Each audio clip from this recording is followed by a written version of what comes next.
Apa dipanen nggih Om? Bon minyak kayu putih. Ya, ini untuk penjemuran palanya.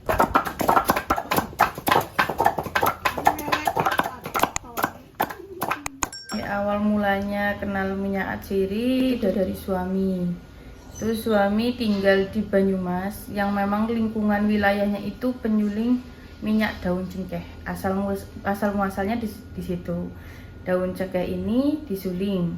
Nah, dari daun cengkeh itu suami mengembangkan di Kalimantan Barat, tepatnya di Pulau Lemukutan.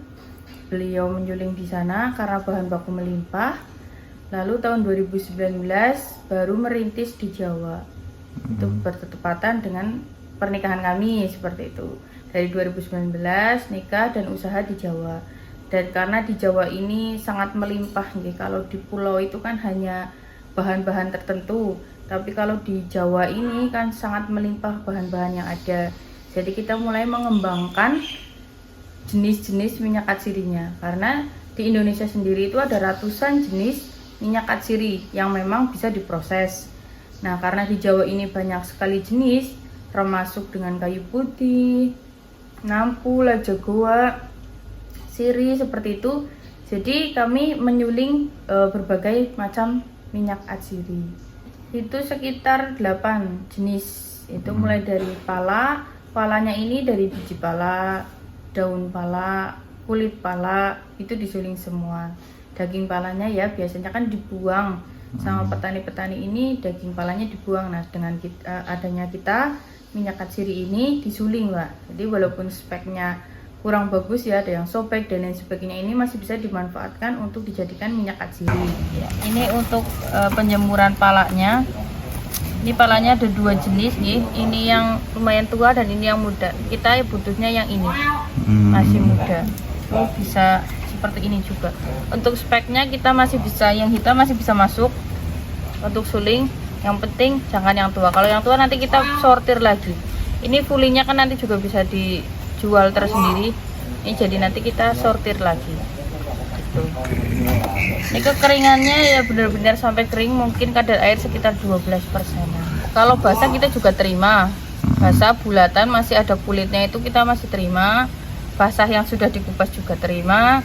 Sampai keringnya juga terima. Minyaknya pun kita bisa terima. Oke, apa aja terima gitu kalian sama pala. Oke, apa lagi Mbak contohnya?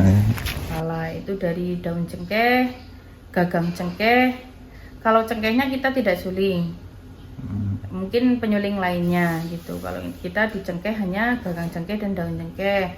Terus ada sirih. Sirihnya yang hijau. Itu sirih hijau biasanya untuk ekspor juga. Nampu itu seperti talas di hutan itu. Ini untuk bahan baku nampu, biasanya panjang-panjang begini, dalamnya ada seratnya banyak. Ini namanya nampu emprit ya. Kalau teman-teman ini nampu emprit. Jadi buat yang punya, yang mau mencari ini nampu seperti ini kita beli. Nampu emprit. Biasanya adanya di mana ini Mbak? Ini di hutan-hutan atau di mana? Di hutan-hutan banyak Pak. Dari Kebumen ada, Purbalingga ada, Banjarnegara, Cilacap juga ada. Wilayah sini insya Allah masih ada. Dataran tinggi lebih banyak lagi. Itu. Nampu aromanya khas. Nampu ini biasanya di hutan. Daunnya kayak talas hijau yang buat hiasan rumah itu biasanya. Nah ini bisa kita terima dalam keadaan basah maupun kering. Sudah dikeringkan juga boleh. Oke. Kalau untuk khasiat-khasiatnya ini? Kalau ini lebih cenderungnya kita itu untuk ekspor Pak. Nah, jadi biasanya informasinya itu untuk kebugaran. Oke. Gitu. Masuknya ke farmasi nanti. Wah ini luas banget nih.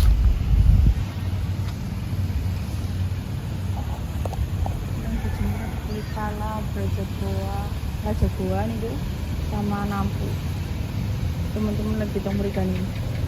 Terus lajagoa ini juga di hutan. Lajagoa itu identik dengan laos hutan. Biasanya kata lainnya ya brajagoa, terus kapolang gitu. Pokoknya kalau di wilayah sini itu namanya berbeda-beda. Tapi nanti bisa dilihat di gambarnya itu lajagoa seperti apa. Nah, ini untuk lajagoa. Lajagoa itu laos hutan, seperti laos, tapi ini biasanya di hutan-hutan. Aromanya lebih pedas dari laos biasanya. Ini tua-tua, biasanya di hutan-hutan banyak sekali, ini liar ya. Jadi buat teman-teman pembolang yang memang dekat dengan kebun hutan-hutan seperti itu, ada kemungkinan ada laos hutan seperti ini, berjebak, silahkan bisa dijual ke kami. Biasanya sebelum ke sini ini untuk bumbu juga apa enggak? Enggak, Oh, kalau enggak. ini tidak untuk bumbu. Ini Berarti sebelumnya benar-benar nggak ada pemanfaatan. enggak ada pemanfaatan. Oke. Ini hanya untuk minyak atsiri. Oke. Mirip banget ya kayak laos ya. Laos, betul, tapi laosnya yang hutan. Terus ada kayu putih juga, ada nilam juga kita suling, kurang lebihnya segitu. Kalau untuk bahan baku ya, karena kita sudah merintis lumayan gitu dari 2019 yang di Jawa, jadi beberapa kita sudah punya pengepul lah, istilahnya pengepul ini yang menggerakkan. Juga kita juga bermitra dengan para petani. Jadi seperti teman-teman yang punya lahan mungkin itu bisa menanam minyak atsiri jenis-jenis yang memang kita butuhkan, nanti kita bisa MOU seperti itu. Nah, kita sudah mengembangkan petani-petani ini sudah lumayan banyak, sehingga ini bisa menjadi supply tetap bahan baku ke kami. Itu untuk bahan baku. Dan untuk penjualannya, alhamdulillah kita memang bekerja sama dengan beberapa PT-PT yang besar gitu di Indonesia ini, sudah lumayan banyak, termasuk dengan PT Van Aroma, PT Sil, Subang, CV Tropical Bed, CV Aromatik, dan lain sebagainya. Itu banyak sekali perusahaan besar yang memang membutuhkan minyak atsiri, baik untuk produksi di Indonesia maupun untuk ekspor. Dan alhamdulillahnya kita juga sambil belajar untuk ekspor juga. Kita juga ekspor ke Kanada, ke Cina, ke Hong Kong ya. Kemarin ada yang pesan itu mau lewat ke Cina tapi nggak bisa, jadi ke Hong Kong aja. Berarti sudah sampai ekspor ya? Sudah sampai ekspor, walaupun ekspornya itu belum terlalu besar ya.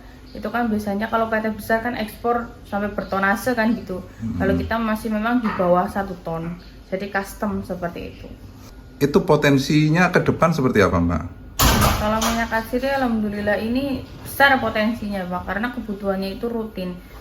Minyak ini itu masuknya ke farmasi, ke kecantikan juga, intinya kesehatan, kecantikan, parfum, seperti itu. Nah, di bidang-bidang itu memerlukan minyak atsiri yang memang kontinu Pak, termasuk dengan kayu putih, nilam, dan sebagainya.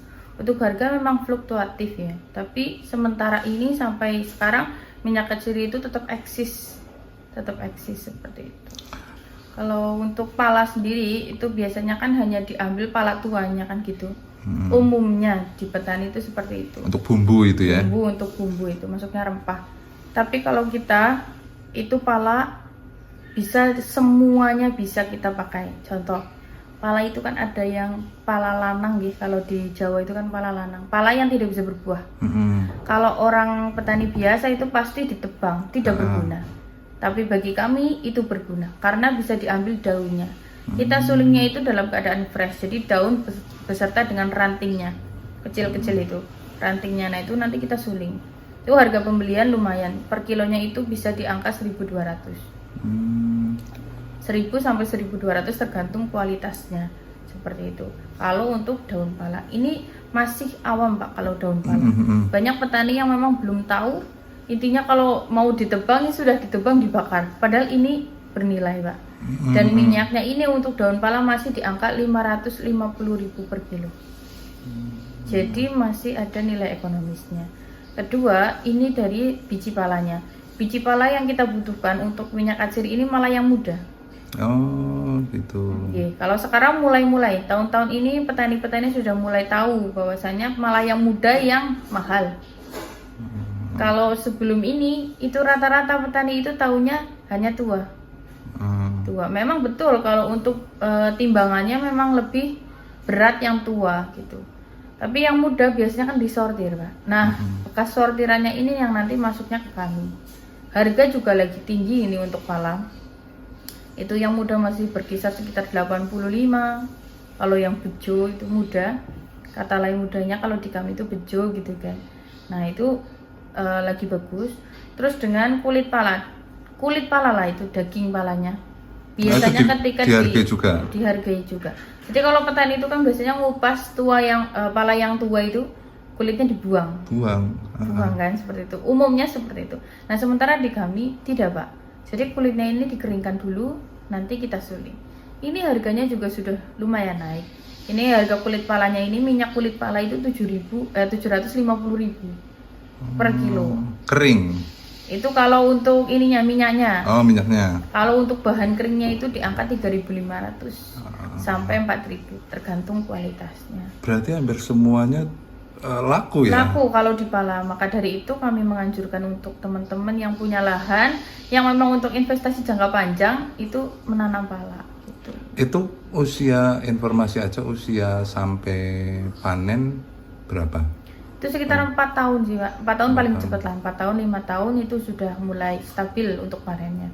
Kalau pala ini kan panennya terus-terusan, Pak. Bukan musimnya panen, musimnya tidak panen. Itu tidak. Dari panen terus. Cuma nanti yang dipanen itu yang seperti apa. Misalkan yang masih kecil-kecil banget ya jangan dipanen dulu, yang dipanen lainnya dulu.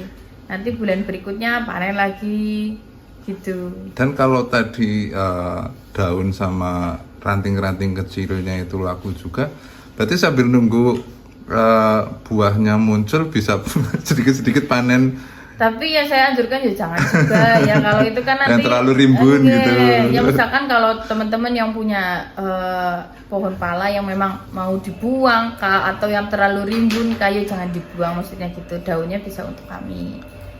Itu. Kalaupun yang tidak mau dibuahkan, misalkan teman-teman lama ini tidak buah-buah seperti itu tidak mau dibuahkan, ya boleh jual kami itu daunnya gitu. Oke, itu salah satu rekomendasi ya, karena itu tanaman tegakan bisa untuk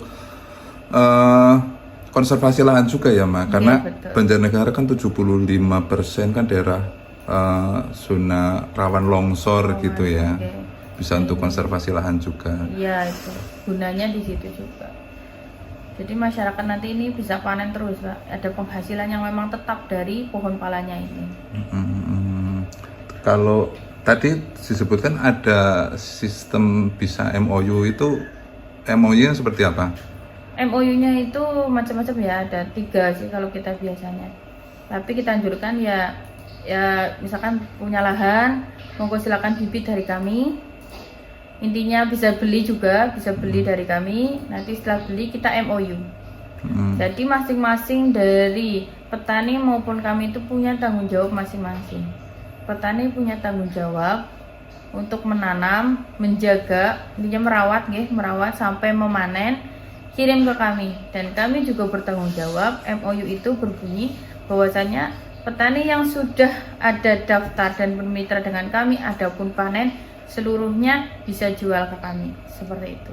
Jadi sudah ada jaminannya ya, bukan hanya nanam dong kita kayak jualan bibit, itu tidak, karena sejujurnya kita memang butuh banyak sekali bahan.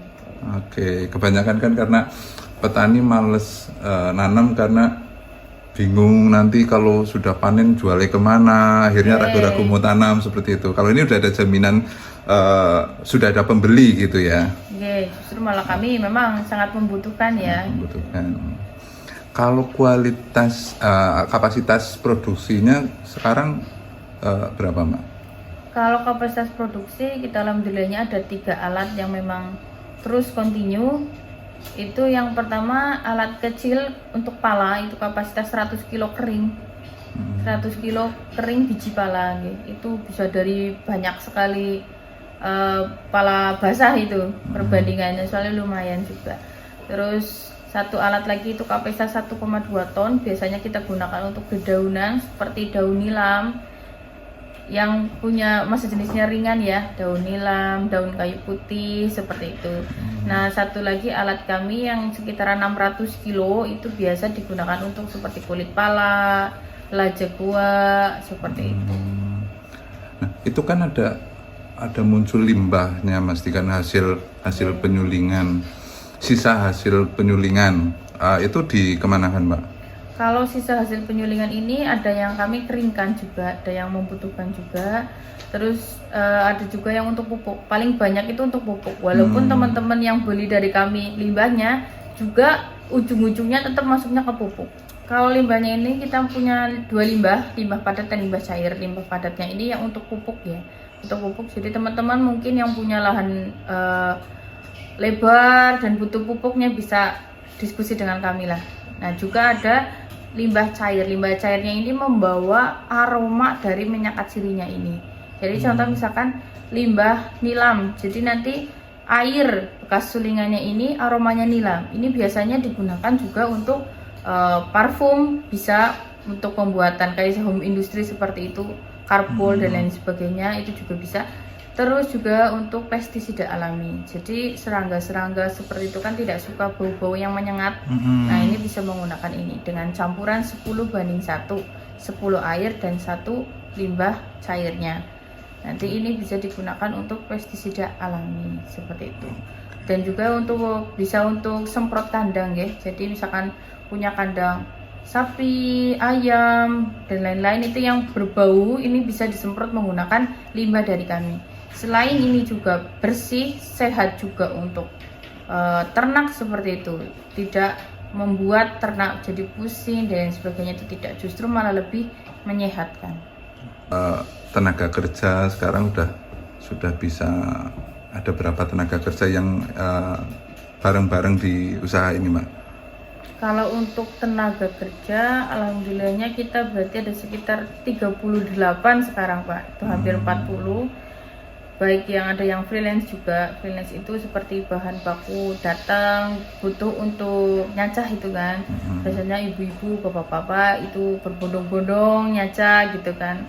Jadi borongan sistemnya. Terus juga ada yang mengeringkan, itu patennya. Kalau paten berarti sekitar 12 orang paten. Pertanyaan Pak ya. Nah, Mas Adi, ini proses penyulingannya alurnya gimana? Ya, dari persiapan bahan baku, terus bahan baku dimasukkan ke tangki yang ketel lah ya. Nanti untuk penyulingan, proses penyulingan minyaknya. Terus ini setelah ditutup nguap, itu masuk ke pipa kondensor. Terus ke pendingin itu kan, proses kondensasi baru keluar minyak. Setelah jadi minyak nanti disaring pakai kain monel ya, kain khusus untuk pemisah minyak dengan air. Ini kapasitas berapa nih, Mas? Ini 1,5 ton ya. 1,5 ton bisa jadi berapa? Kalau ini nampu, Kilo. kalau nampu sekitar dapat 8 kilo. 1 ton jadi 8 kilo. Iya. Kalau nilam bisa 20 kilo. Kalau nilam tiap bahan baku kan beda-beda. Rendemennya ya, perolehan minyaknya kan beda-beda. Kalau cengkeh ya lebih banyak lagi gitu. Kalau pala ya? Kalau pala 10% sampai 15%. Kalau biji pala. Kalau ini kan 0, ya, 0,5, 0,6, 0,8 perolehan rendemennya. Berapa lama rata-rata proses ini pemanasannya? Kalau bahan-bahan yang keras ini bisa sampai 15 jam. Kalau daun paling 8 jam sampai 10 jam. Terus menerus ini ya? Iya, beda-beda setiap bahan baku. Kalau yang paling mahal minyaknya apa, Mas? Kalau sebenarnya paling mahal gaharu ya. Cuman yang kita produksi ini ada nampu, lada goa, daun sirih, lumayan mahal. Sekarang nilam yang lagi bagus di atas 2 juta per kilo. Minyaknya? Minyaknya mungkin karena kelangkaan ya, kelangkaan bahan bakunya mungkin. Biasanya paling kan 600-700 per kilo. Harga standarnya ini di tahun 2004 benar-benar luar biasa, sampai di atas 2 juta. Nah, sekarang waktunya untuk jualan. Promosi dan jualan. Berapa produk ini, bisa dijelaskan ini produk apa, terus manfaatnya untuk apa, penggunaannya untuk apa gitu. Oke, terima kasih. Ini kita ada peluncuran produk baru, minyak fresh aromaterapi roll on by Indo Atsiri. Nah, ini komposisinya itu dari peppermint, kayu putih, dan lemon. Ini itu seperti minyak angin, minyak angin isinya roll on. Itu fungsinya banyak sekali, termasuk untuk meredakan gejala mabuk di perjalanan, perut kembung, mual-mual, pusing, pilek, batuk seperti itu. Karena ini memang dari peppermint, jadi rasa mentolnya ini bisa untuk antiinflamasi juga, jadi menjaga kekebalan tubuh juga. Nah, ini sangat baik untuk digunakan sehari-hari karena kita tidak menggunakan bahan-bahan kimia. Artinya untuk balita, untuk anak kecil itu juga aman ya, karena tidak ada unsur kimianya ya. Kimia. Ini punya sensasi yang hangat, setelah hangat nanti dingin, jadi fresh seperti itu. Nah, ini bisa digunakan untuk anak balita, cuma menggunakan dosis yang memang kecil nih, karena ini punya rasa panas, hangat lebih ke panas, takutnya untuk balita kurang cocok kalau banyak, jadi harus penggunaannya sedikit-sedikit. Ini. Ini harga jualnya juga sangat murah sekali, jadi masih pas di kantong untuk masyarakat daerah Banjarnegara dan sekitarnya, itu masih sangat worth it sekali ya. Di Shopee sudah ada ya? Di Shopee ada, kita banyak sekali promo-promo yang kita gebiarkan ya. Jadi monggo teman-teman yang mau mencoba bisa langsung klik di Shopee maupun di TikTok ya. Ini juga kita kenalkan, ini ada minyak urut.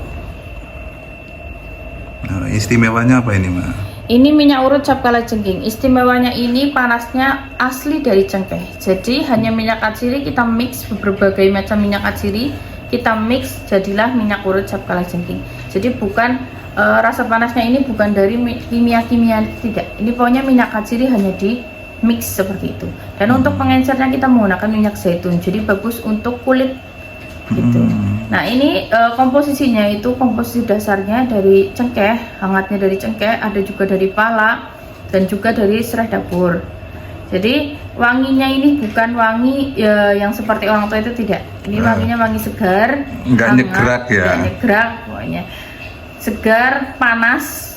Ini juga panas. Jadi cocok untuk teman-teman yang memang pegel-pegel, seleo, digigit serangga, ini cocok menggunakan ini gitu. Terus satu lagi, ini ada minyak kayu putih.